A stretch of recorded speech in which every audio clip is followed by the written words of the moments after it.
Yo, Carrot Tap podcast with myself, Daps. Guys, keep liking, subscribing, sharing, all of that good stuff. Hey, guys, man. How are you? What's going on? All that good stuff. The end of the season is here. By my standards, I'm not going to say anything anyway. Yeah, it's, you know, let me just say I've let you guys down. I've let you guys down. If you don't all decide to unsubscribe today, I'd understand that. Don't, but I'd understand it. But look, I just need someone who's gonna help. Basically, I think that's what it is. If I get someone that could just help, and because there's so much that I do outside of this, like obviously I've been capturing content at the Unity Cup. I've been flying to America and all that, and none of that content ever comes out on YouTube and stuff because there's just so much that I'm just sitting on in terms of content. So, but yeah, the end of season is here. You know, I'm going to try to break down a couple things. I think in order for me to really break it down, I'm going to have to maybe get Scorcher back in. I'll get Scorcher back in. I need someone to bounce off. So if you're out there and you want to be the new co-host and be that person I can just bounce off and get that energy from, then just let me know. Hit me up, man. I'm open to just having someone else come on the pod. So, what I did want to talk about today, because I definitely wanted to record, it's a bit of Arsenal stuff, a bit of Chelsea stuff, Amad Diallo, not really, Unity Cup stuff. But what I wanted to talk about was Thierry Henry was on the overlap. Very, very good episode. Like, very, very good episode of the overlap podcast. I mean, yeah, overlap, but stick to football with Gary Neville, Roy Keane, Jamie Carragher, Jill Scott, and Ian Wright. And Henry, this is what I'm saying, yeah. When you talk and when you listen to certain players talk about football, like they just command the respect, especially because of the player that they were.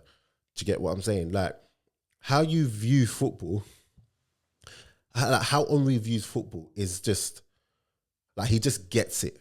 Do you get what I'm saying? And I think his analysis of the game and the analysis of, like, things that happen in football and everything is just second to none. Like, it was such a good, episode where people just listen.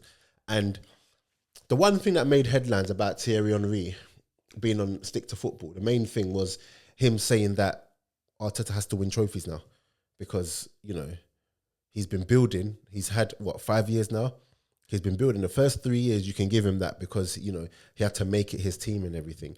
But the last 2 seasons, there's no excuse for not winning a trophy. And now he has to win a trophy. And people were saying, oh, he hates Arteta. He's jealous of Arteta. He's got a thing against.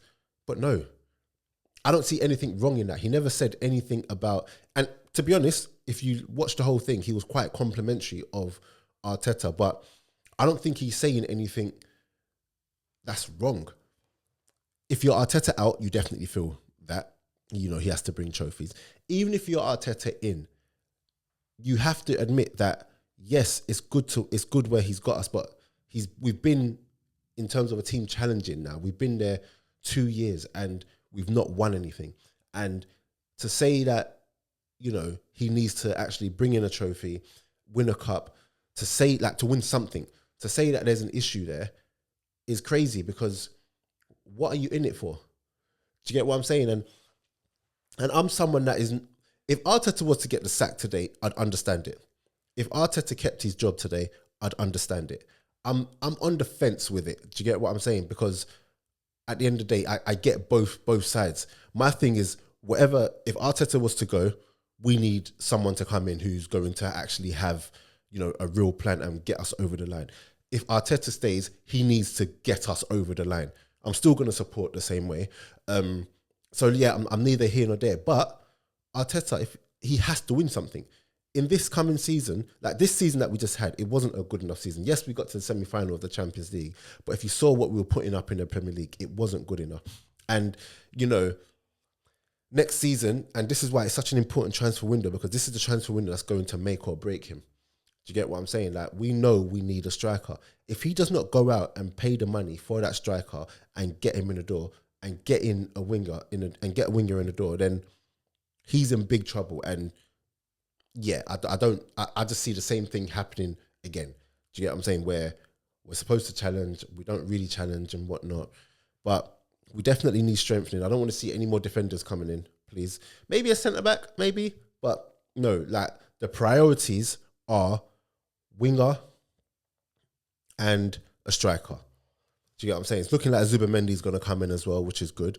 And Henri mentioned how, yes, we know we need a striker, but he mentioned that it's the squad, because when those players get injured, and at Arsenal we seem to be getting injuries, who steps in? And the drop off from the first team to the second team is just not. It's just too big of a drop off, and that's always been the case with Arsenal, and that's something that needs to change. So yes, Henri had Henri got a lot of stick for what he said about Arteta, but again, just to summarise, I don't think there's anything wrong with it. I think that me, as someone that supports the club and not the manager, that doesn't mean that I don't want Arteta to stay or I want him to go, whatever. Like any manager that is there, especially there for that amount of time, you have to win something. As a club, we have to win something. And so what Henri said, there was nothing wrong. I don't even think Arteta would hear that and find anything wrong with that. I think that we're in a time where people have their biases, where they're loyal to the manager and not the club, like too much. Do you get what I'm saying? So yeah, that was just my thoughts on Thierry Henry. I felt like it was interesting that he threw Julian Alvarez in the mix. And big up Scorcher. I know Scorcher gets a lot of slack because of what he said about Declan Rice, but Scorcher has been a big advocate of Julian Alvarez. So when Henri's saying it, I straight away thought, Scorcher's going to like that one. Do you get what I'm saying? And, he is a striker that can pop up and get you goals and get you assists. But is he a striker over the course of a season that will fire you to the league? I don't know. I genuinely don't know. But in terms of striker, I know we've spoken about this before as well, but the top three strikers that you have to go in for, Isak, obviously, that's looking like it's going to be a tough one. Gyökeres, and for me, Victor Osimhen. That Sesko one, I'm not trying to hear that one, because Sesko is more potential. He's more potential, and he's more of a bigger. He's a bigger risk than Gyökeres and Osimhen, 100%. Because these are guys that are already banging in goals. Like they're the finished product, which is what Arsenal need. They're at good ages as well. Whereas Sesko is another project. You don't know how he might, act or not act, or how he might play. Whereas I'm seeing Gyökeres' goal return, whether you like it or not, having goals and assists of like 50 something in a season is crazy. Osimhen is 30 something. It's crazy. Like these guys are doing it now. I don't care what league it's in. If they were just scraping 20 in these leagues, I'd be like, okay, fair enough. But the numbers they're putting up are crazy numbers. So yeah, it's for me, it's got to be out of Gyökeres and Victor Osimhen. I feel like Victor Osimhen might be a difficult one, and I feel like that's probably why we're not hearing much talk about it. And obviously, there's all that talk about Victor going to Saudi, and then maybe wanting him in before the Club World Cup. So it'll be interesting to see if that one happens. If Saudi come in for Victor Osimhen, I think he goes. I don't care who comes in from him in Europe. If Saudi go in for Osimhen, he goes. So that's me personally. That's what I think. It's not that I know anything or whatever. Yeah, I think someone like Osimhen, you get the best out of him when you make him feel wanted. So I feel like if a club goes, and you know what, that could be said for most players, but I feel like if you kind of half show that you want him, he probably will respond back and just be like, But if you show that you want him and you really want to support him and everything, like Galatasaray have done, you see what happens. Like Napoli were doing, you see what was happening when they were doing it. So yeah, I don't know why the Osimhen thing ain't happening so far in terms of the talks for Arsenal, but he's someone I'll definitely think that should go for it. So 100%, that Arsenal should go for. But yeah, you guys, let me know what you think in regards to that.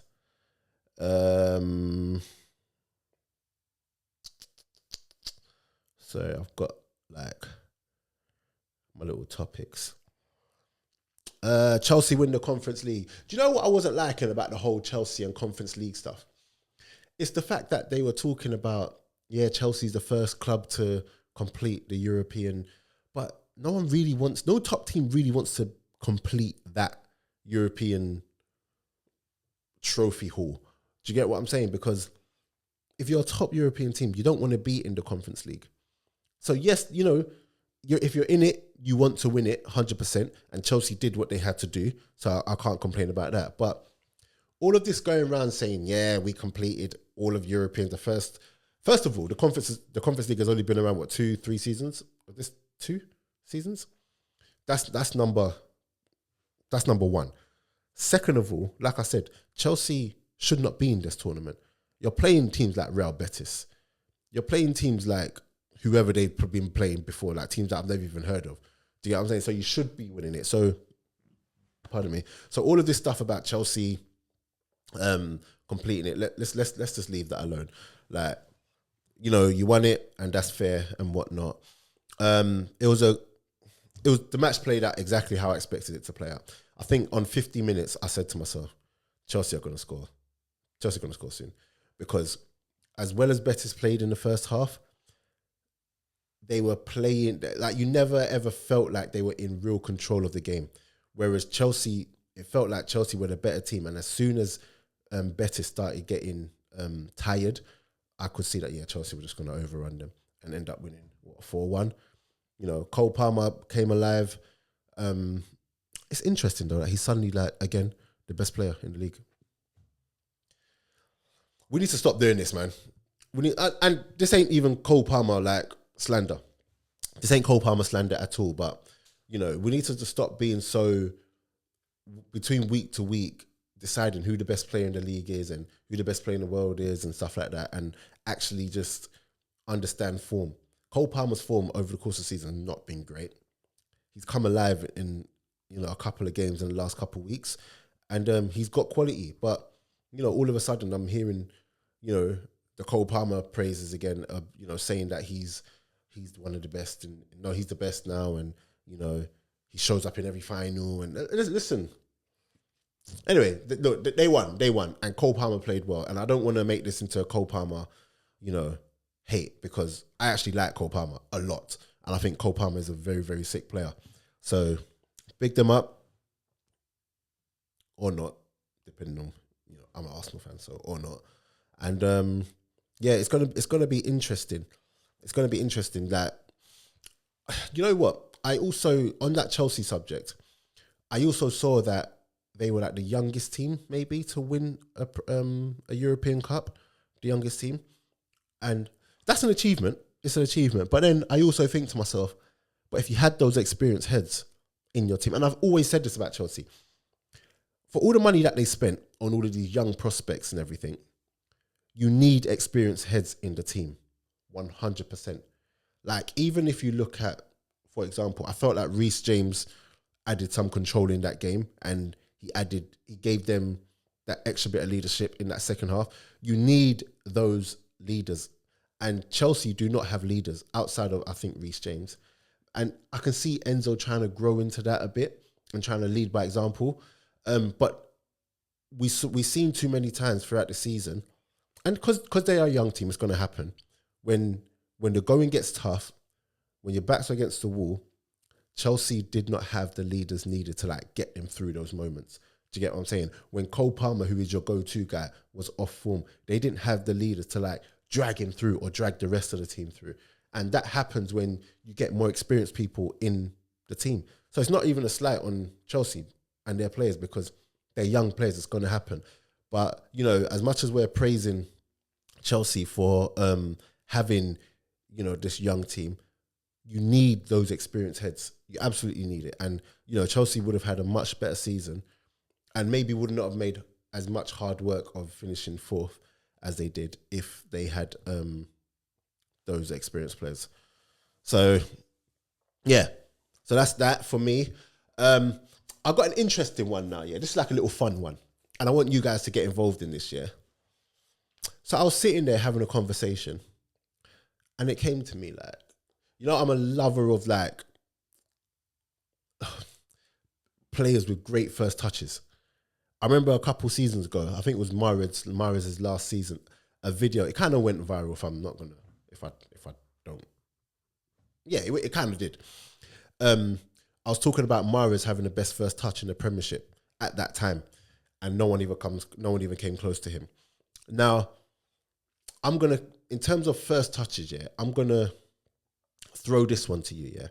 When we talk about first touches, we talk about players who, in terms of the great ones, we talk about players that could just instantly kill a ball, no matter where the ball is going, no matter how fast it's going, they can just kill it, control it, bring it under their spell. And I've got a question for you guys, yeah. If you had to rank these three players, one being the best, two, and then three, obviously, where would you rank them in terms of their first touch? So you've got Riyad Mahrez, Dimitar Berbatov, and Dennis Bergkamp. Rank those three in terms of who's got the best first touch. I'll do mine first, and then you guys can, let me know in the comments or what you think. So number one, I'm going to say Dennis Bergkamp. And the reason why I say Dennis Bergkamp is because no matter what his body position was, like, he's killing that ball with both feet. And I think that's the key bit, which is why the next person I'm going to choose after that is Dimitar Berbatov, because we all know what his first touch was like. But when you can do it off both feet and the same standard, do you get what I'm saying? Like, Dennis Bergkamp's one's like magic. Dimitar Berbatov's one's like classy, oozes elegance. Whereas Riyad Mahrez is like, oh, he's going to position his body. He's going to kill that ball there and set him up for the next thing. But he just knows how to just kill a ball. But he hasn't got the same kind of, no matter what body position he's in, no matter where the ball is, how it's spinning, he hasn't got the same kind of deft touch as Dennis Bergkamp or Dimitar Berbatov. But that would be it for me. Like, Dennis Bergkamp, Dennis Bergkamp number one, Dimitar Berbatov number two, Riyad Mahrez number three. Let me know yours, guys. And that's it from me. And Unity Cup. The Unity Cup, man, it's vibes, man. We're seeing Jamaica versus Trinidad. Like, that game, just in terms of the crowd participation, I think that's the best thing about the Unity Cup so far. It's the crowd participation. So you're getting, obviously, the normal football fans, but because of London being such a melting pot with these fans and with these countries well represented, it's just creating such a nice family day out or family evening out. Do you get what I'm saying? And, from the music, from the flags, from the kits, and it's just such a good tournament. And obviously the final is going to be between Jamaica and Nigeria on Saturday. So that in itself is going to be a good game. So if you can, guys, get down to it. You'll see me down there. When you see me down there, just big up, wave your flag, say hello and all of that stuff. It's going to be a good match. So, Unity Cup, make sure you lot get down there. Jamaica versus Nigeria. Trinidad versus Ghana is the earlier kickoff. So just have a whole day of it, man. And I look forward to seeing you lot down there. But yeah, guys, that's it from me. Let me know in the comments what you think. We are out.